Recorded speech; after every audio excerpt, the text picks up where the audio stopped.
오늘은 잘하도록 두세요 라는 제목으로 말씀을 나눠보도록 하겠습니다.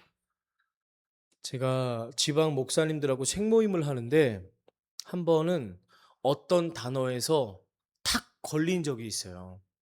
그 단어가 뭐냐면 성공한 목회라는 단어였어요. 성공한 목회. 성공한 목회가 어떤 목회를 말하는지는 알겠는데 이게 정말 성공이냐는 거죠. 그것만이 성공이냐라는 거죠.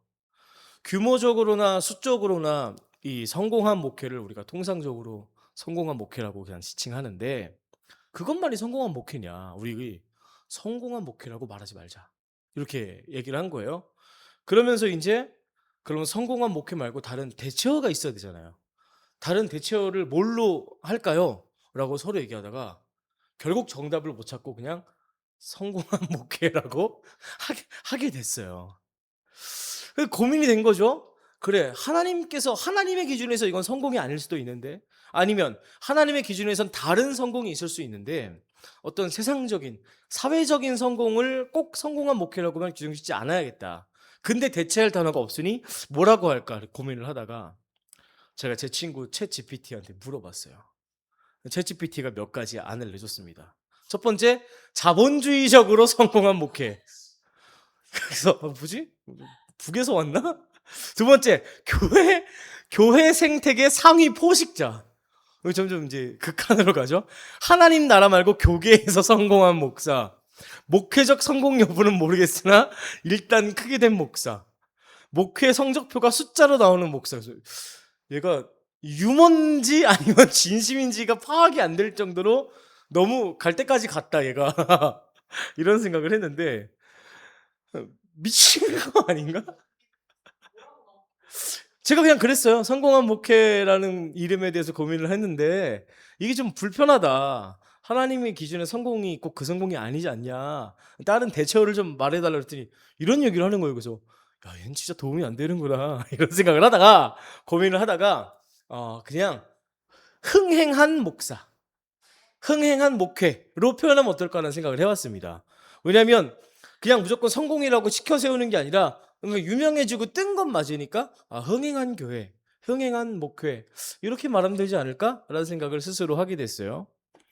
생각해 보니까 하나님과 가장 가까워야 될, 그러니까 하나님의 방식과 가장 가까워야 될 목회조차 흥행은 곧 성공이다라고 대수롭지 않게 표현하고 있더라고요.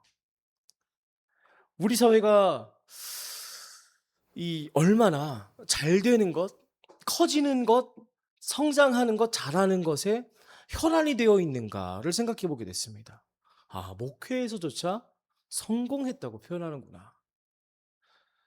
실제로 우리는 어떤 일이 잘 되고 있는지를 보통 성장으로 판단하죠. 크기로 판단해요. 사람이 많아졌는가? 영향력이 커졌는가? 결과가 눈에 잘 보이는가? 이런 것들을 두고 우리는 성장의 기준을 세우죠. 근데 신앙도 그렇다는 거예요.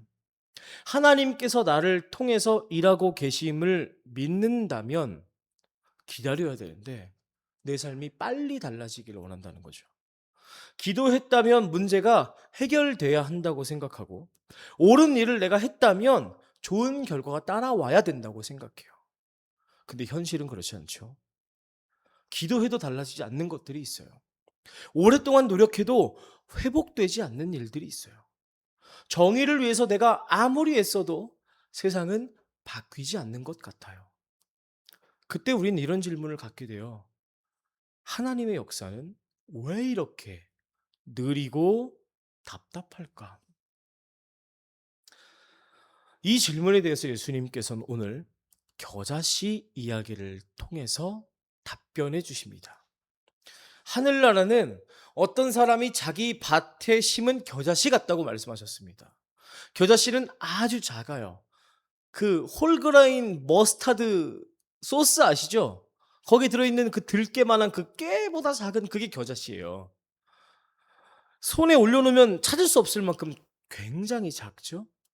근데 하나님 나라도 그렇게 시작된다는 거예요. 제가 13장을 지금 3주째 하고 있죠? 하나님 나라에 대한 비유라 그랬어요. 그렇죠? 하나님 나라에 대한 비유인데 겨자씨가 곧 하나님 나라, 하늘나라 같다는 거죠. 하나님 나라도 겨자씨처럼 작게 시작된다는 거예요. 예수님께서 작은 마을 베들레헴에 태어나셨죠. 따르던 제자들도 무지무지 많지 않았어요. 아주 작은 규모였어요. 권력도 없었고 군대도 없었고 재산도 없었어요. 사람들이 기대했던 메시아의 모습과는 완전 다른 모습이었죠. 사람들은 어떤 메시아를 기대했어요? 강한 군사력으로 우리들의 체제를 전복시켜줄 메시아를 기대했는데 너무 작고 초라한 메시아인 거예요. 예수님은 제국처럼 로마 제국처럼 그렇게 오시지 않았어요. 씨앗처럼 오셨죠. 우리는 힘을 크기로 판단합니다. 높은 자리, 많은 사람, 강한 영향력, 이게 힘이라고 생각해요. 그런데 씨앗의 힘은요, 겉으로 보이지 않아요. 씨앗의 힘은요, 그 안에 생명이 있다는 데 있어요. 규모가 아무리 작지만 이 안에 생명이 있기 때문에 힘이 있는 거죠. 2005년도에 이스라엘에서 고고학자들이 고대 근동 발굴을 하다가 어, 마사다라는 유적지에서 대추 야자 씨앗을 발견해요. 추측하기로 그 지역 자체가 2000년, 지금으로부터 2000년 전에 있던 도시였기 때문에 이 대추 야자도 2000년 전 대추 야자죠. 고고학자들이 이 씨앗을 심어봤어요. 어떻게 됐을까요? 3년 뒤에 이렇게 됐어요. 나무가 되었죠. 2000년 전에 심겨둔 씨앗이 이렇게 나무가 됐어요. 사람들은 이 나무를 성경에서 가장 오래 산 인물 무드셀라의 이름을 따서 이 나무를 무드셀라라고 지었습니다. 이 작은 씨앗은 점점 자라서 이제는 사람보다 훨씬 큰 대추여자 나무가 됐어요. 볼까요? 이렇게 됐어요. 누구도 이 씨앗이 정말 싹을 틔울 것이라고 확신할 수 없었어요. 2000년 전의 열매인데, 2000년 전의 씨앗인데 이게 정말로 싹을 틔울까? 확신할 수 없었어요. 아주 작았고, 아주 말라 있었고, 오랫동안 생명이 없는 것처럼 그냥 죽어 있는 것처럼 있었기 때문에 이게 싹을 틔울까? 생각했는데 2000년 만에 이 씨앗이 나무가 된 거죠. 물론 이 이야기가 모든 사람들에게 기다리면 반드시 큰 나무가 될 것이다라고 약속하는 게 아닙니다. 모든 가능성이 우리가 원하는 모습으로 이루어질 것이다라고 말씀드리려는 게 아니에요. 모든 기다림이 성공으로 끝나는 것도 아니잖아요. 그런 어떤 막연한 희망을 드리려는 게 아니에요. 다만 이 씨앗이 우리에게 한 가지를 알려주고 있다는 겁니다. 뭡니까? 아직 싹을 틔우지 않았다는 이유로 끝났다고 말할 수 없는 거예요. 아직 이루지 못했다고 실패한 게 아니라는 거예요. 아직 세상이 알아주지 않았다고 가치가 없는 게 아니라는 거예요. 지금 작고 연약해 보여도 하나님께서 어떤 일을 행하시면 어떤 일이 된다는 거죠. 믿음은요, 내가 반드시 성공할 것이다 라고 믿는 게 믿음이 아니에요. 믿음은요, 지금 보이는 모습으로 판단하지 않는 거예요. 지금 씨앗이라고 해서 이 씨앗은 볼품없어라고 판단하지 않는 것, 가능성이 있음을 믿는 것, 그게 믿음인 거예요. 하나님 나라는 겨자씨라는 아주 작은 씨앗으로 시작합니다. 약할 수는 있어도 작을 수는 없습니다. 바쁜 세상에서 우리는 당장 결과를 보고 싶어 하죠. 씨앗을 심은 다음 날 땅을 파서 빨리 확인하고 싶어져요. 정말 잘하고 있는지, 얼마나 자랐는지 눈으로 보고 싶어져요.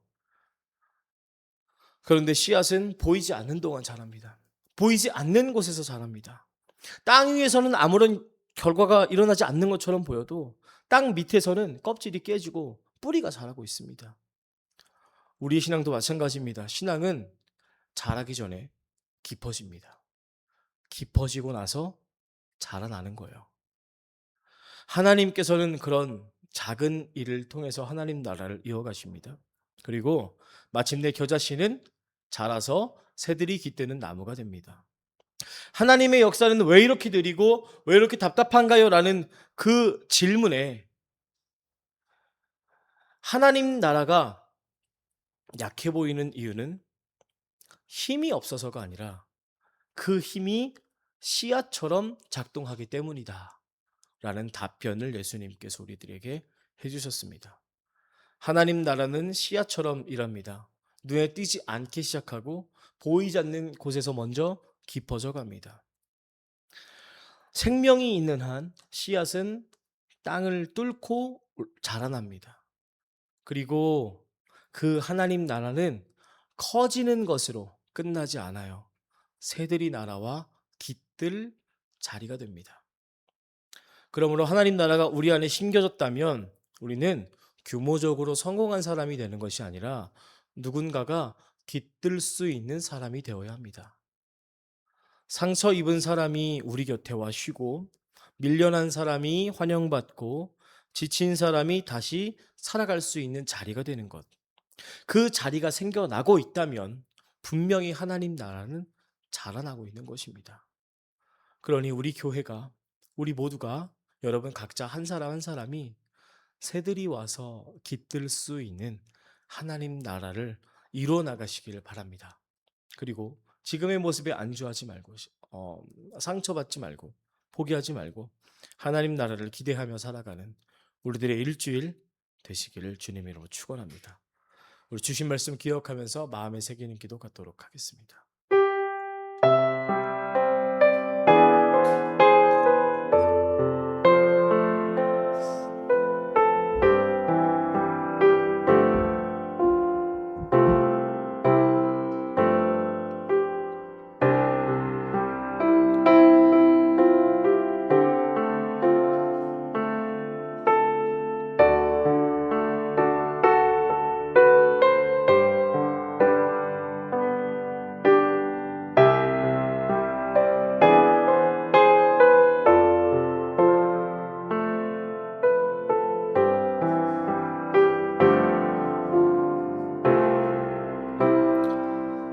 하나님의 나라는 겨자씨와 같아서 지금 당장 우리 눈앞에 보이는 일이 아니라 먼저 깊어지고 그 다음 자라납니다.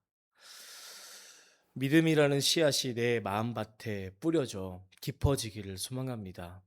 그리고 자라났을 때 나 스스로 으스대며 뽐내는 것이 아니라 많은 새들이 날아와 깃들어갈 수 있는 공간이 되기를 바랍니다.